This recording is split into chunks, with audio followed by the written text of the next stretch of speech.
A colleague of mine asked me recently if I knew my different speed limits, and he wasn't talking about 250 below 10 or Mach 1 below inside the United States. Now, he was asking me, do we know, and now for your guys' knowledge, do we know subsonic below 0.8, transonic 0.8 to 1.2, or 0.75 to 1.2, depending on who you ask, supersonic 1.2 to 5, and then hypersonic above 5. Obviously, since I pointed these out for you guys here, I do know those. So then I decided to ask, do you know why we have the transonic range? So the reason we have the transonic range is not all aircraft, not all sections of an aircraft will exceed the speed of sound at the same time.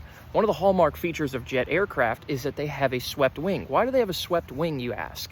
Well, they have a swept wing so that the wing is not meeting the air at the same angle as the aircraft traveling through the air, which means the air over the wings, kind of like in a crosswind, you're not getting the full component. So the air over the wing is feeling slower than the actual movement of the aircraft through the air. So your aircraft could be doing Mach 0.82, but the wing only feels 0.75. This is important because the upper surface of the wing with the larger camber, the air is going to accelerate, be traveling faster. So if you were flying 0.92 with a straight wing, you might be supersonic over the top of the wing, even though the rest of the aircraft is not.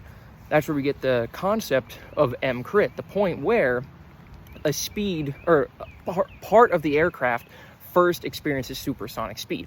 Now, what does all of this have to do with the transonic range, you ask? Well, the transonic range, broadly speaking, was implemented for engineers to be able to assess the to assign the characteristic of this is the range where some part of the aircraft may begin to experience supersonic flow and shockwave formation. Because again, if the wing is swept, it's going slower, but again, the top of the wing, the air is moving faster than under the wing. So we started sweeping wings so that aircraft could go faster, true airspeed straight ahead, while keeping the speeds down over the wings because of all those effects.